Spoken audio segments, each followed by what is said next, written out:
Hey, what's up, BookTube? It's David from Live Forever Die Trying, and today I actually have my very first January wrap-up. So some of you might know I actually started this channel almost 3 years ago. Actually, yeah, we're into proper 3 years. So I started in 2019 just as a resolution trying to read a book a week for the year. Only made 2 videos or 3 videos that year.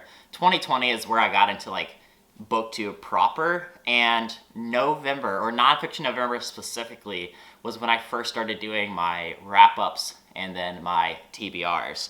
So I've actually only been doing wrap-ups for a few months now, and this is my very first one for January.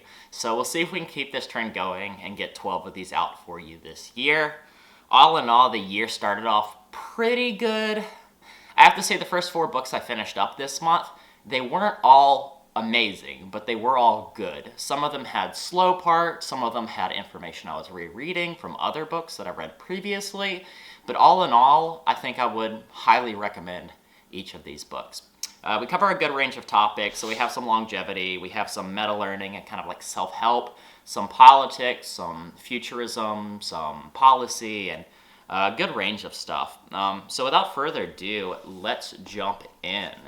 The first book I actually finished up for the month was Ultralearning by Scott Young. And so Scott Young, basically his claim to fame, he's also a blogger, but his claim to fame was that he self-taught himself the MIT, I believe, computer science course, which is a 4-year course in 1 year of a time frame. And so what he did is he didn't do it like proper through the school, but he got the syllabuses and he got all the lectures and the exams and whatnot, as well as the problems that you would have to complete along your journey, and he self-taught all of it. And it goes through his journey of doing that, but also shows you how you can just be a self-motivated learner to pretty much accomplish anything that you would want to, and he lays out some of the tools to do so.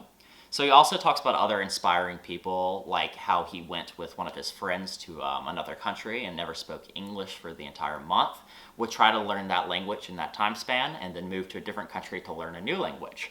And basically, he tells you about these tactics about learning. So like how to improve retention, whether that is like spaced repetition or like mnemonic phrases or just different tactics.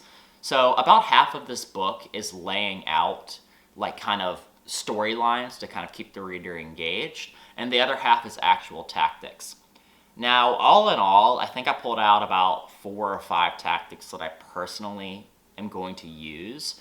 One of them is just basically get motivated and get into the thick of it. Like, don't spend too much time planning. So, following up from my goals video from 2021, wanting to learn more biology.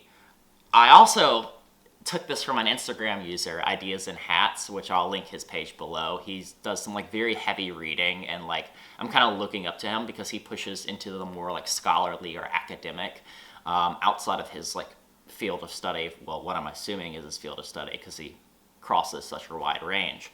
But I have picked up Molecular Biology of the Cell, 6th edition. So this is like a 1,400 page, like proper textbook where it goes through everything from like DNA to like proteins to God, you name it. But my goal with this is to see if I can apply some of the tactics in here to work through this behemoth throughout the course of the year. And, just try to pick up some fundamentals. I'm not somebody who went to college, so we'll see how rough this is on me. But we'll see if I'm actually going to be actioning some knowledge out of one of these books and see if I can apply it to real life. Book number 2 we have this year is The Longevity Diet by Walter Longo, PhD. Discover the new science behind stem cell activation, regeneration to slow aging, fight disease, and optimize weight. So this book does a few things. The first half is basically his story, his science that he is studying, and then basically generic, I don't want to say generic, but longevity, because I've read a lot of longevity, so it's like generic to me, but it's foundational longevity science. So Walter comes from one of the blue zones over in Italy. He ended up coming over to Chicago to do music before getting interested in aging research. And he's one of the leading scientists on caloric restriction. So one of the most surefire and natural ways to actually extend lifespan is by doing a restricted caloric intake. So if you're my size, which is, 6 foot tall, 130 to 140 pounds, he's recommending you want to be around that 130 pound limit with a caloric restriction of about 20%. And like in model organisms, everything from like nematode worms to like fruit flies to mice to rhesus monkeys, this universally for any organism extends lifespan. Now he goes on to say, he tells you about the science about that, but then goes on to say, this isn't achievable for most humans in society. So what he talks about is fast mimicking diets. He links in how the statistics of people in the blue zones and, religious entities that do fasting, like Ramadan or Lent or what have you, how this affects them, and actually how it leads to that stem cell activation, the regeneration, clearing of senescent cells, and everything behind that, right? So it's very good science if you're interested in that. I will critique Walter here. This is not a super well-written book. And what I mean by that is he's not an author necessarily. He's a scientist first and foremost, and the book feels a little clunky. That isn't to discount any of the science that is in here, but just to say that this might not be the most story-like read. This is closer to a more academic read. It's not super heavy on the science, but it kind of falls in between those. It's not necessarily a pleasure read, like maybe Lifespan by David Sinclair would be. I think that's where I'm trying to go with this. If you're definitely interested in longevity, it's a good one to pick up. But into the second half of this book. This book spends about, I would say, the first 200 pages on the science that we just talked about, and then the last 100 pages or so are actual fast mimicking diets and how the fast mimicking diet affects certain diseases, whether that is cancer or dementia and Alzheimer's or what have you. So it lays out the science in the first half of this book and then goes on to research and studies that this has been applied in and shows you how this fast mimicking diet that he prescribes can help with certain ailments. And third up, we have Utopia for Realist by Rutger Bregman. And this is a book we're going to be doing a past the cover episode on, so I won't dive super deep in. I will say that other than the front page where it's telling you it's focusing on 15-hour work week, universal basic income, and open borders, I haven't decided what the point of this book was. And what I mean by that is in the first few chapters, he lays out a lot of Oscar Wilde quotes and talks about utopias across history. What purpose utopias have solved, how utopian thinking has helped us, and he pushes us to set the goalpost in the future to strive for a better world and a better utopia. That alone portion of the book stands very firm.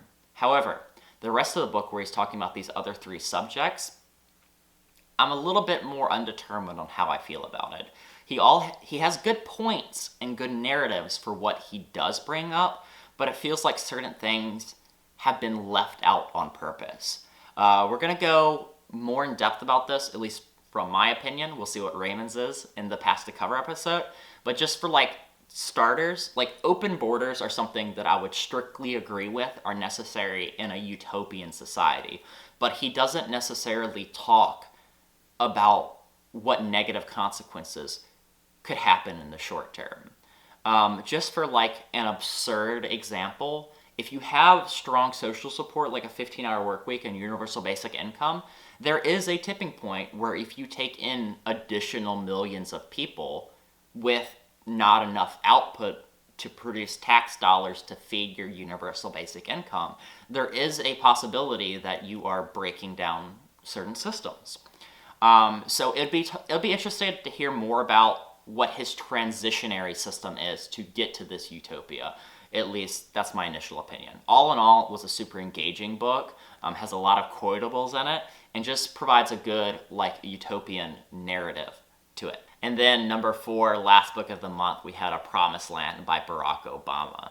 Now this is a mammoth of a book coming in around 700 pages. And I actually got it on audiobook through the library for free because I believe the cover fee on it's like $45, which besides the kind of presidential number, play on words, I guess you would call it, or play on numbers, it's just kind of expensive, so I don't want to shell that out. So I waited my turn in the library, ended up picking it up, and I'm glad I did, because the audiobook version of this, read by Obama, just makes it that much better. I will say this is not a book that you want to read necessarily if you want insights as to how to be a politician or what goes into policy. This is more of an intimate look at Barack the man and kind of an intimate look on politics in general. Like, I learned a lot about how the G20 operates or how foreign affairs just work on the backside.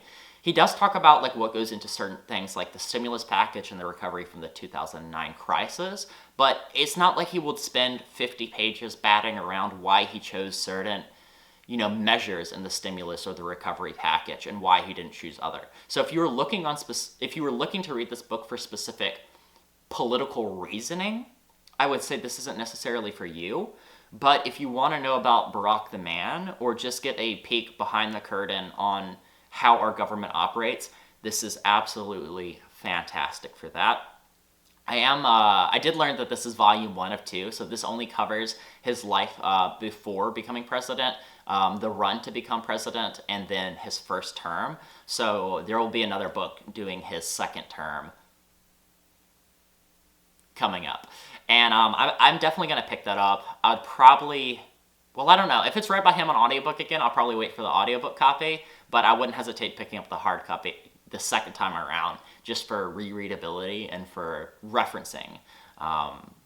If I can build up a presidential library, I think that'd be a fun thing to do. But yeah, all in all, that was my reading for January. I will be filming my February wrap-up either today or tomorrow. So hopefully 2 days after this video is out, you'll be seeing that again. Did I say wrap-up or TBR? If I did say wrap-up, I meant to say TBR. Anyways, if you guys want to support the channel, feel free to like and subscribe. Leave a comment below. Let me know what you read in January or what you want me to read coming up in the year. As always, you can find any of these books in the affiliate links below. I do get a small cut of those, but I always urge you, purchase from local first or use smile.amazon.com to donate a portion of your order to charity. Personally, I use the SINS Foundation, which tries to stop aging and age-related diseases, so make sure you hit that drop down and click that if you want to put in that extra effort. Anyways, see you guys around.